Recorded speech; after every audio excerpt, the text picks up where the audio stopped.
Government college Ramganj मंडी के YouTube channel पर आपका स्वागत है। आज हम मानव भूगोल के अंतर्गत जो कि वातावरण समायोजन के सिद्धांत प्रिंसिपल ऑफ एनवायरमेंटल एडजस्टमेंट का अध्ययन करेंगे। तो वातावरण समायोजन क्या होता है? पृथ्वी के धरातल पर विभिन्न भागों का अध्ययन भूगोल का प्रमुख उद्देश्य है। मानव भूगोल में मानव की केंद्रीय स्थिति को मानकर धरातल के परिवर्तनशील स्वरूपों का अध्ययन एवं व्याख्या की जाती है। अतः प्राकृतिक वातावरण के विभिन्न तत्वों जैसे भूमि की बनावट, जलवायु के कारक आदि, मनुष्य की आर्थिक, सामाजिक, सांस्कृतिक वातावरण के तत्व, रहन सहन, खान पान, वेशभूषा, रीति रिवाज आदि तत्व भी मनुष्य की विभिन्न क्रियाओं को प्रभावित करते हैं। सांस्कृतिक और प्राकृतिक वातावरण के विभिन्न तत्वों के द्वारा प्रभावित होते हैं। साथ साथ मनुष्य अपनी बुद्धि, कौशल, तकनीकी ज्ञान के आधार पर इन कारकों के साथ अनुकूलन करता है तथा कठिन परिस्थितियों को भी अपने जीवन निर्वाह के अनुसार रूपांतरित करने की चेष्टा करता है। इस अनुकूलन एवं रूपांतरण करने की क्रिया को ही वातावरणीय समायोजन कहते हैं। पृथ्वी के विभिन्न क्षेत्रों में सामाजिक, सांस्कृतिक, आर्थिक, प्राकृतिक आदि तत्वों में विविधताएं पाई जाती है।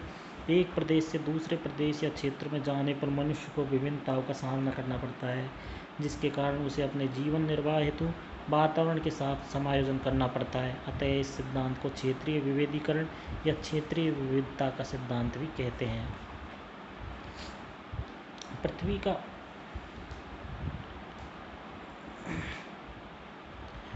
का ऊपरी भाग, जिसे हम भूपर्पटी कहते हैं, अनेक विविधताओं से युक्त है। धरातल पर कहीं पर्वत, पठार, मैदान, झीलें, महासागर, घेरी, खाड़ियाँ आदि विविधताएं पाई जाती है। इसी प्रकार जल स्थल के वितरण में भी विषमताएं पाई जाती है। उत्तरी गोलार्ध में स्थल एवं दक्षिणी गोलार्ध में जल की अधिकता पाई जाती है। जलवायु के विभिन्न कारक, तापमान, वर्षा, पाला, ओस, आर्द्रता, वायुदाब आदि का वितरण धरातल में विषमता युक्त पाया जाता है। उदाहरण के लिए भूमध्य रेखीय भाग में उच्च तापमान और तीव्र वर्षा का प्रभाव होता है, जबकि रेगिस्तानी क्षेत्र उच्च तापमान तथा वर्षा की कमी के कारण वनस्पतिहीन रहते हैं। इसी प्रकार सांस्कृतिक वातावरण के तत्व, रहन सहन, खान पान, रीति रिवाज, परिवहन, उद्योग, बैंकिंग व्यवस्था, तकनीकी आदि की भी भूतल पर अत्यधिक विषमताएं पाई जाती है। इन विविधताओं एवं विषमताओं के कारण एक क्षेत्र का मनुष्य जब दूसरे क्षेत्र या प्रदेश में जाते हैं तो धीरे धीरे वहाँ के वातावरण के अनुसार अपने को बदलने की कोशिश करते हैं। यही वातावरण समायोजन का सिद्धांत कहलाता है।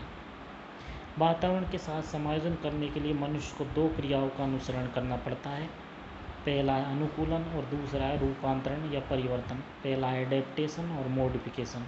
तो अनुकूलन, मनुष्य द्वारा वातावरण के विभिन्न कारकों के प्रभाव के अनुसार अपने आप को समायोजित करने की क्रिया को अनुकूलन कहते हैं। इस प्रक्रिया के अंतर्गत मनुष्य अपने आप को वातावरण के अनुसार अनुकूलित कर लेता है। यह अनुकूलन दो प्रकार का होता है। पहला आंतरिक अनुकूलन और दूसरा है बाह्य अनुकूलन। आंतरिक अनुकूलन के अंतर्गत मनुष्य वातावरण के साथ के अनुसार बोलचाल, खान पान, रहन सहन आदि के अनुसार अपने आप को बदलता है। जब कोई मनुष्य लंबे समय तक एक ही प्रकार के वातावरण में रहता है तो जलवायु के विभिन्न कारकों के आधार पर उसके शारीरिक वर्ण में भी परिवर्तन हो जाता है। जैसे अगर कोई यूरोपियन देश का परिवार भारत के दक्षिण भाग या अन्य उष्ण जलवायु वाले देशों में आकर या उनके शरीर की त्वचा का रंग धीरे धीरे श्वेत से श्याम वर्ण में परिवर्तित होने लगता है। इस प्रकार की क्रिया को आंतरिक अनुकूलन के अंतर्गत सम्मिलित किया जाता है।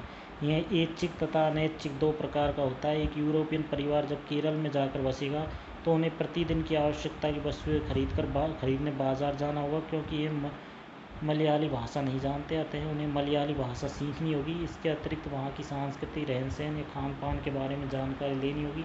इस प्रकार यह यूरोपियन परिवार केवल केरल में आने के बाद भाषा सीखी, रहन सहन या खान पान के नए तरीके सीखे।